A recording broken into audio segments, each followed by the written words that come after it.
You spoke about that poster, face your fears, live your dreams. You just spoken about your relationship with fear. I wonder, and I asked this question to, I don't know if you've ever heard of Christopher McDougall. He's a base jumping legend. I spoke to Chris end of 2022, and I asked him when he's about to jump off a cliff and whether he's wingsuit or just base jumping, what's going through his head? What's he internalizing to face that fear?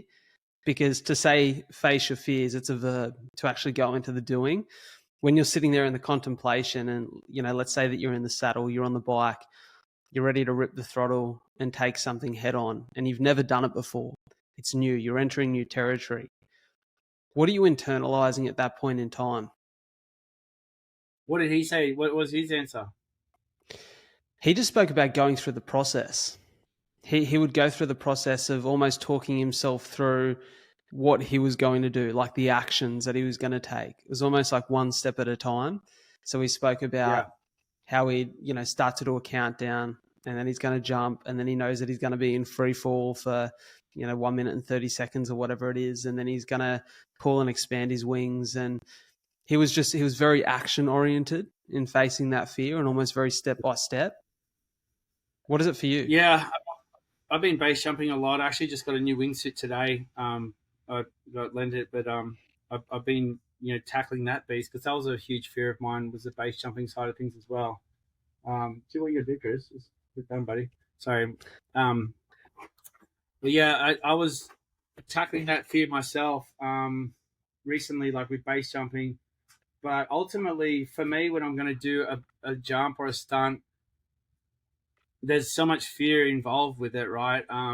Especially when it's all new, and it's unknown.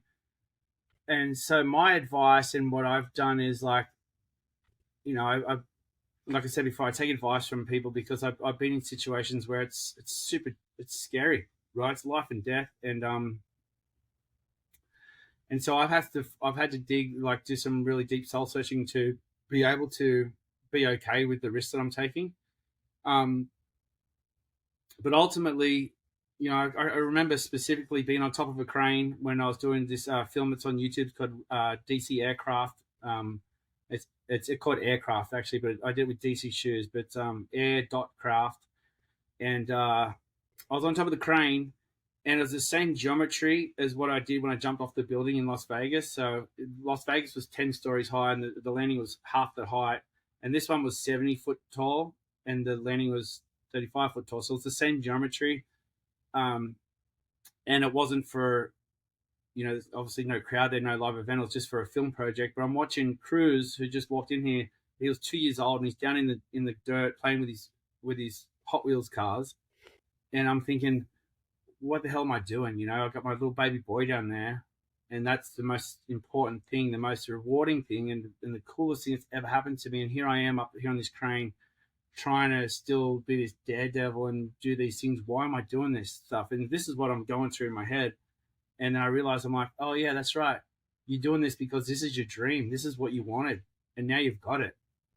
And so it's like, do you want to let go of your dream just because you're too scared to keep walking down this path? And a logical way of thinking would be like, no, it's not that you're too scared, or maybe you are too scared because now you've got more things to consider. There's higher stakes. But in my mind, it was like, all right, if I stop right now and if I lower this crane and don't do this stunt, then how do I be an example to my son of being resilient, not letting things stand in your way? Like, you have to know life is dangerous, and don't take unwilling risks. Don't take stupid risks, but you have to take risks in life no matter what. And if you start avoiding risks because you're not confident, or you haven't got the courage to see them through, or you're not ready for them, it's okay. If you're not ready to take the risk, sure, don't do it, because that's the wrong time to do it, when you're not ready. But if you're ready, if your sword is sharp and you're ready to take that risk, don't let fear stand in your way, because the fear is just like what you're making up in your head. You're all of a sudden you're ready to take this risk. You're ready. You're skillful. You know the timing. You know it intimately, and so your preparation has to outweigh your fear. And if if a boxer gets in the ring and he knows he's more prepared than his opponent, the fear is gone. There's still a bit of fear because you never know, but it's like it's about winning the fight, and it's an internal fight, at that point for me anyway. And so when I'm up there, what happened was I was like, why am I taking this risk? I've got my son down there playing with his Hot Wheels car. I'm risking all this stuff, and I thought, this is what I wanted. This is my dream, and and I know the science behind what I'm trying to do, like the physics involved in like what the stunt I was trying to do is right off this building. I knew I was in the right spot, but I have a mathematician that I hired to help me figure out the geometry. And when I put the landing that I saw the piece that was hanging in midair, it was a shipping container, but it was hanging by a crane, and I'm on top of the shipping container, and I've got the mathematician down there telling me that it needed to come 2 foot further forwards. And I'm like, no, it doesn't. It's in the right spot. And he's like, from his calculations, that's what I was telling him. But your calculations are only based on the numbers. And I know that there's a lot more going on. There's losses. There's how much throttle will change.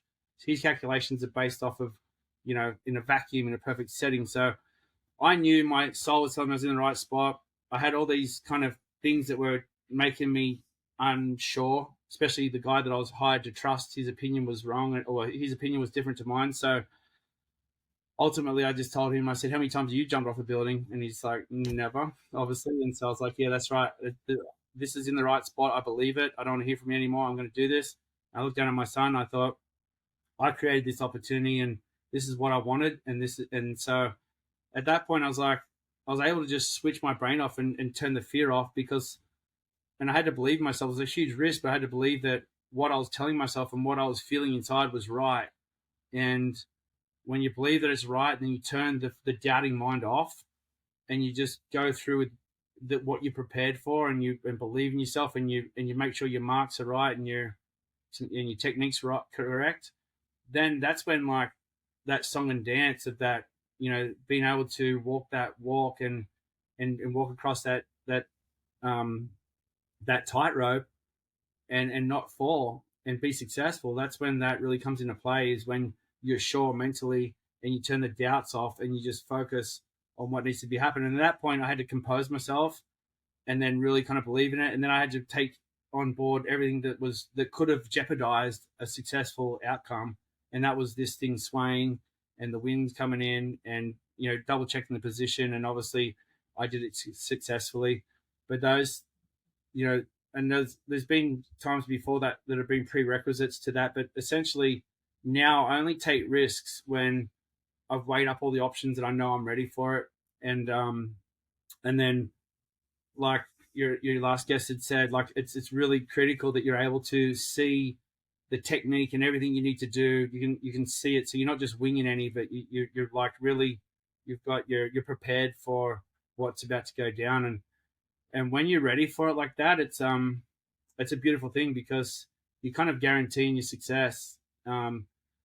And I've said this before. It's like, just because I can do these stunts here and there when I make sure the timing's right, doesn't mean it's possible all the time every day. So one of the most dangerous parts of our sport is when people start letting their ego tell them that they have to do this stuff all the time. Like they have to train at 100% of the time.